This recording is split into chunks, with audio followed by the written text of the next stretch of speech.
Efésios capítulo 4, a partir do versículo 1, diz assim: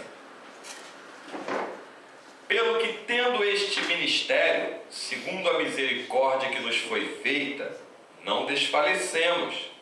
Antes, rejeitamos as coisas que por vergonha se ocultam, não andando com astúcia, nem falsificando a palavra de Deus. Assim nos recomendamos a consciência de todo homem na presença de Deus, pela manifestação da verdade. Mas se ainda o nosso evangelho está encoberto, para os que se perdem está encoberto, nos quais o Deus deste século cegou os entendimentos dos incrédulos, para que não lhes resplandeçam a luz do evangelho da glória de Cristo, que é a imagem de Deus. Até aqui. Glória a Deus. Hoje o Espírito de Deus, Ele quer tratar conosco um alerta, um aviso importantíssimo, como tudo que o Espírito Santo fala e faz é de extremo valor e importância, preciosa, mais do que ouro e do que prata. Cuidado com os falsificadores da palavra. O que mais a gente tem visto nos nossos dias? São pessoas falsificando a palavra de Deus. Quando eu falsifico a palavra de Deus, eu estou criando um outro evangelho, que não é o evangelho de Jesus Cristo, porque o evangelho de Jesus Cristo não tem palavras falsificadas. O evangelho de Jesus Cristo tem palavras verdadeiras. Ele disse em João 14,6: Eu sou o caminho, a verdade e a vida. Ninguém vai ao Pai senão por mim. Se você ligar a televisão, você vai ver que tem um monte de gente pregando o evangelho segundo a si próprio, ou segundo um outro. Mas hoje, até a data de hoje, você não vai encontrar pessoas em televisão. Rarissimamente na internet tu encontra alguém pregando o evangelho segundo Jesus Cristo. Como é que eu sei que eu estou ouvindo o evangelho segundo Jesus Cristo? Quando esse evangelho que eu estou ouvindo, ele vai me trazer vida, vai alimentar o meu espírito, vai me pôr em liberdade, vai quebrar as cadeias que estavam me cercando, vai poder me abençoar, vai me fazer enxergar que a verdade é a verdade, aonde está a mentira, e esse evangelho vai me mostrar que sem ele eu não chegarei ao céu. Então, olhando para o que está sendo ensinado hoje nessa sociedade, e olhando para os ensinamentos de Jesus, a gente vê que é mais fácil tu achar um pote de ouro na esquina do que tu encontrar alguém hoje em dia pregando o evangelho de Jesus. Tem gente, claro que tem, mas são pouquíssimos pregando o evangelho de Jesus. Os grandes templos se prostituíram, se aliançaram com as coisas desse mundo, estão encabrestando pessoas e conduzindo pelo seu próprio evangelho. A pessoa entra doente, sai doente, entra vazia, sai vazia, entra triste, angustiada, sai triste, angustiada, porque só o evangelho de Jesus tem a palavra verdadeira. Os outros evangelhos têm palavras falsificadas. Agora vamos ver alguns efeitos de uma coisa verdadeira e alguns efeitos de uma coisa falsa. Talvez você que esteja assistindo na internet possa ter falado agora: bom, uma coisa falsa não faz efeito. Quem te disse que não? Se a coisa verdadeira faz um efeito para te levar para a vida, as coisas falsas fazem um efeito para te levar para a morte. Quando você vai no médico e o médico te receita um remédio, ele quer te receitar um remédio verdadeiro, que te traga um efeito, te traga um resultado. Mas se alguém te indicar um remédio falsificado, você não vai ter um resultado, tua situação vai se agravar, a coisa vai piorar e você vai estar numa situação pior que estava antes. Olha como é que tem efeito as coisas verdadeiras e tem efeito as coisas falsas. As coisas verdadeiras interrompem o mal, para que entre a bondade, a benignidade, a graça de Deus e haja uma cura, uma transformação. As coisas falsas dão a mão ao mal para te conduzir em morte, em caminhos de treva, em caminhos que levam à perdição. Por isso, hoje, o apóstolo Paulo, né, ele escreveu aqui o que a gente está vivendo hoje. Nos últimos dias, disse Jesus já tinha dito que nos últimos dias muitos viriam em seu nome e enganariam a muitos, se possível até os escolhidos. Um falso mestre, um falso pastor, um falso profeta, ele não vai vir para você falando coisas que não te agradem. Ele é esperto, ele quer falar para você o que te agrada, porque quando alguma coisa te agrada, sabe qual é a primeira ideia que você tem? Que aquela coisa é boa, é verdadeira, porque me agradou. Quando alguma coisa não te agrada, a primeira ideia que você tem também é que aquilo ali não presta, não é bom, que aquilo não é verdadeiro. Só que Jesus, ele foi bem claro, ele não veio fazer a nossa vontade. Ele disse que a comida dele, a bebida dele, consistia em ele fazer a vontade do Pai que o tinha enviado. E às vezes você experimentar a vontade de Jesus, se você não tem o propósito de ter uma vida submissa a Cristo, a vontade de Jesus vai contrariar a tua vontade. Jesus não opera fazendo a nossa vontade, ele opera fazendo a vontade dele. Tem gente que não entende isso. Não é que Deus não te respondeu. Tem uns que pensam que Deus só respondeu se fizer o que eu pedi. Deus me responde quando Ele faz no que eu pedi, o que Ele quer fazer. Ele me respondeu, porque Ele me ama. A vontade dEle é boa, perfeita e agradável. Ele sabe o que é melhor para mim. Ele conhece o que se passa comigo, conhece o meu interior, conhece o desejo do meu coração. Josué pediu a Deus em oração que parasse o sol e a lua.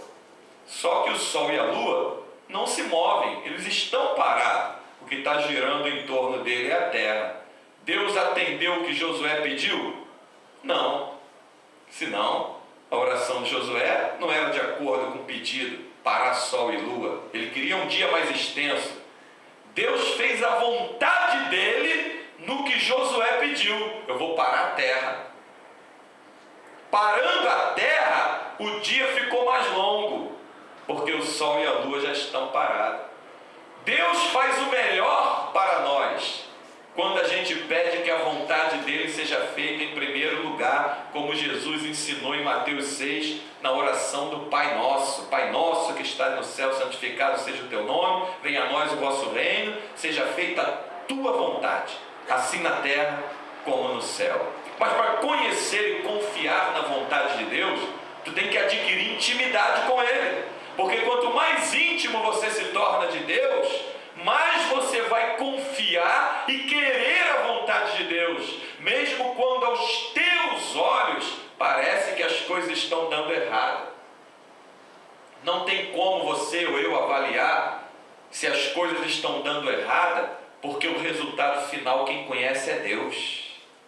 Deus não age pelo nosso caminho, Ele age pelo caminho dele. A Bíblia diz que os caminhos do Senhor são mais altos que o nosso. O pensamento de Deus é maior que o nosso. Aí Paulo diz, olha, o príncipe desse século cegou o entendimento, cabeça, dos incrédulos, para que não lhes resplandeçam a luz da glória do Evangelho de Cristo. Cegou logo a cabeça. Alvo número 1 do diabo quando investe na vida do ser humano é a cabeça. Se o diabo conseguir lançar uma seta na tua cabeça em que te impeça de pensar, ele já controlou 100% do teu corpo. Tudo que Satanás não quer é que o homem pense. Tudo que o Satanás não quer é que o homem examine as Escrituras para saber qual é a vontade de Deus. Ore a Deus, como mesmo Paulo aconselha em 1 Tessalonicenses 5,17. Orai sem cessar. Como Jesus passou a noite inteira no monte orando antes de separar os 12. Como Jesus orienta que a gente deva orar em Mateus 6,6, entrando no quarto, fechando a porta e falando com o Pai em secreto. como a Bíblia de ponta a ponta, de Gênesis e Apocalipse, você vai ver pessoas se dedicando à oração, querendo saber a vontade de Deus, os desígnios de Deus. Minha irmã, temos que pedir a Deus, meu irmão, minha irmã, que sejamos incluídos na vontade de Deus. Porque quando tu é incluído na vontade de Deus, coisas maravilhosas vão te acontecer. Jesus diz no Evangelho de Marcos, no finalzinho, estes sinais seguirão os que creem. Deus vai fazer a tua vida ser acompanhada de sinais quando tu crê. E os sinais de Deus te conduzem para a vida com palavras verdadeiras. Não te conduz para a morte com palavras falsificadas. Como Isaías lá atrás profetizou, os inventores de mentira. Como é que eu identifico se eu estou num lugar onde a palavra que eu estou recebendo é falsificada? É simples. Pega o que tu está ouvindo e vê se Jesus mandou fazer. Jesus mandou fazer campanha? Mandou fazer corrente? Mandou te vender alguma coisa dentro da igreja? Te pedir oferta especial? Mandar tu ser associado? Levar coisa ungida para casa? Água, óleo? Ele mandou fazer isso? Não. Então isso são palavras falsificadas. Se você fizer isso, vai te conduzir à morte. Vai te dar cegueira espiritual. Porque nas palavras de Jesus, quando ele diz lá em Mateus 28, 20, ele reuniu os discípulos e disse: ensina ao povo a guardar as palavras que eu vos tenho ensinado, que eu vos tenho dado. Essas palavras não passam. Ela chega até você e faz o efeito que Deus determinou.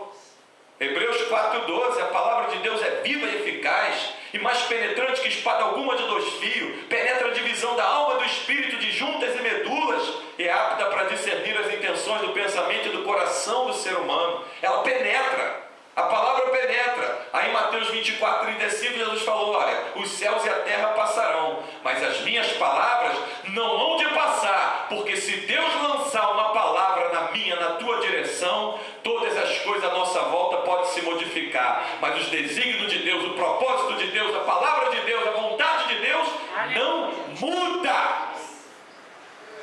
Por isso o salmista diz: por que te abate, ó minha alma? Por que está triste? Não se esqueça do Senhor, nem de todos os seus benefícios.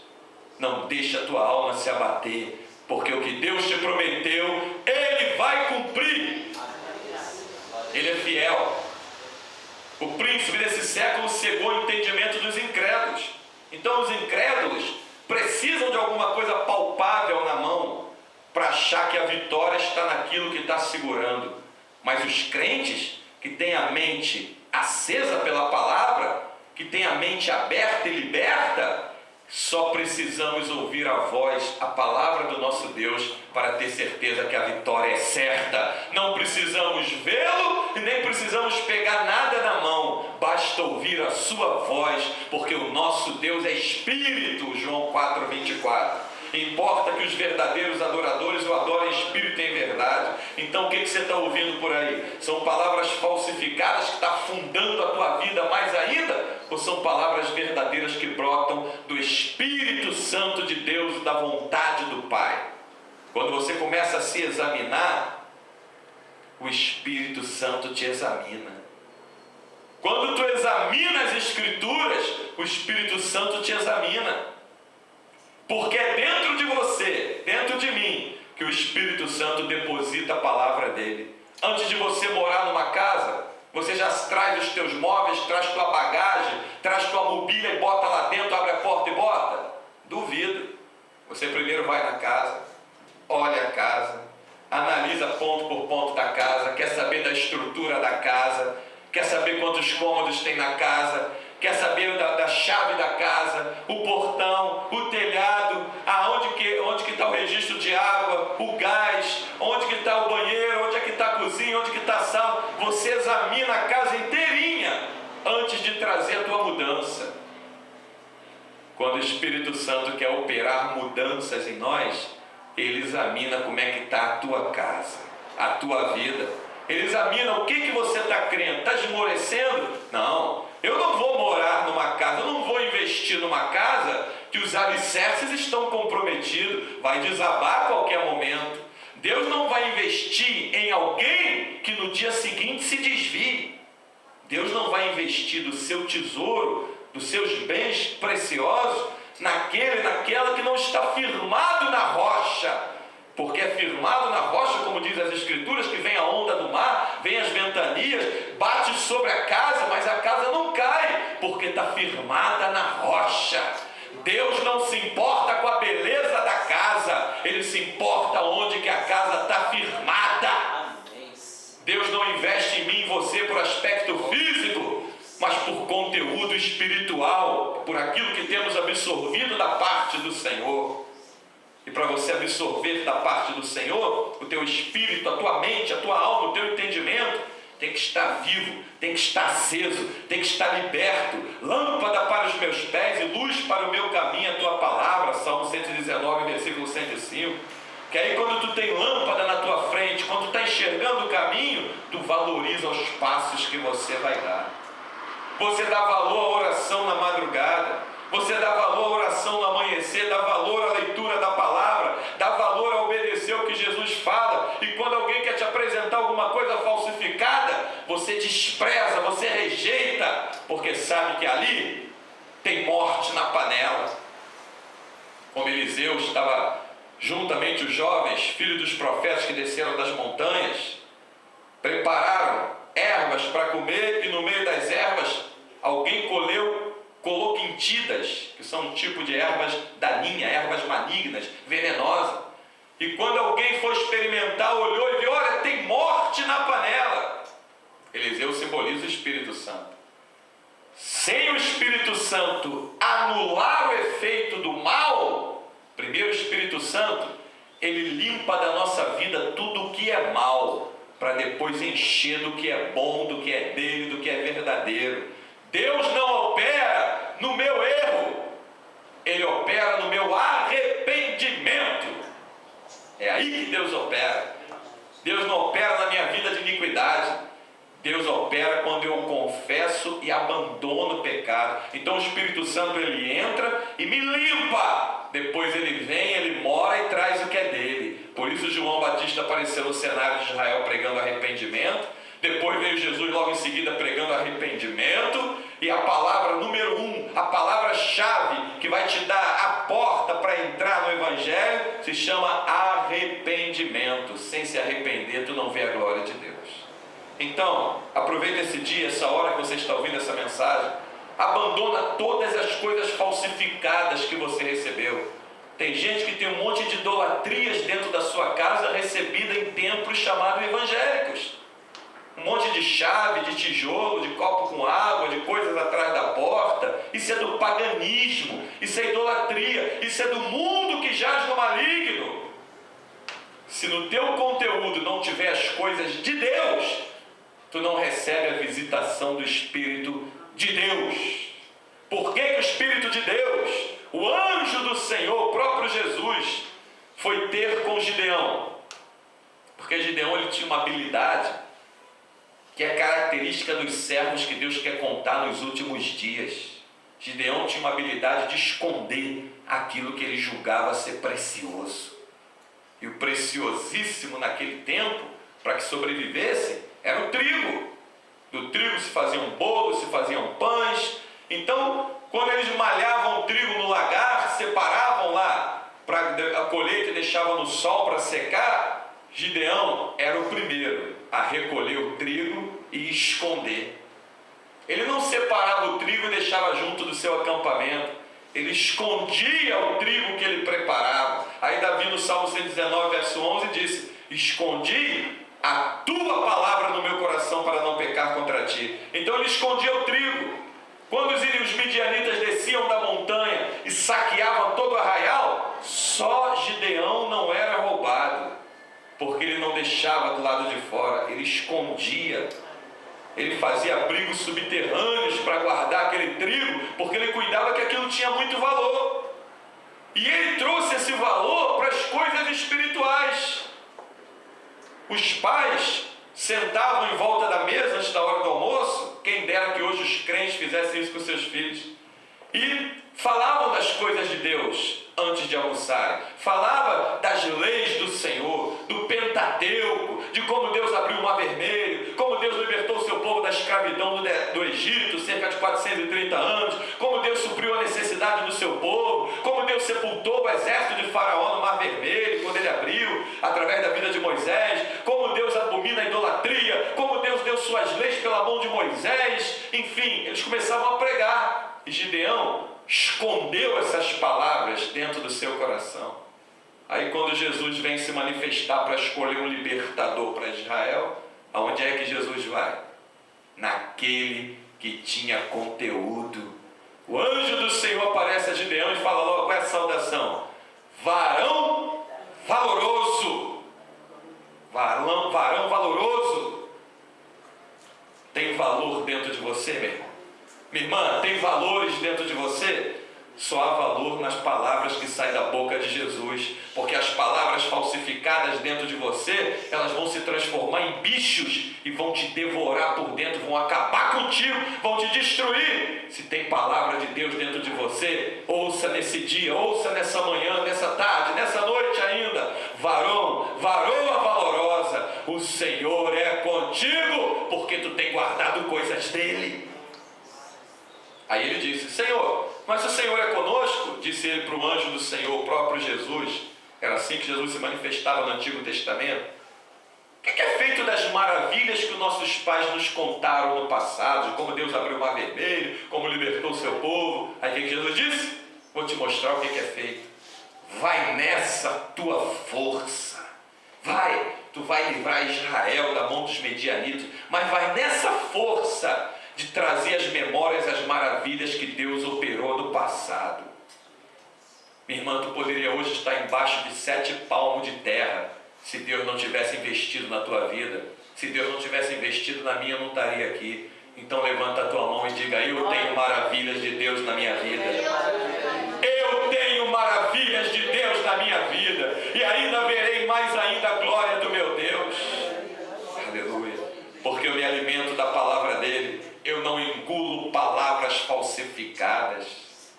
Eu não entro em palavras em que eu não veja antes que tenha saído da boca de Jesus. Quem age assim não é cego pelo diabo, mas quem está agindo diferente disso, o príncipe desse século cegou-lhe o entendimento. E aí não resplandece a luz do Evangelho da glória de Cristo. Resplandece o Evangelho segundo qualquer um desses pilantras que você vê aí falando em televisão, internet também, rádios, iludindo o povo com palavras mentirosas, como Pedro profetiza, arrancando-lhes a pele, fazendo do povo um negócio, negociando com a tua vida. Entrega o teu caminho para o Senhor, confia nele, o mais ele fará. Esconde as palavras de Jesus, porque só essa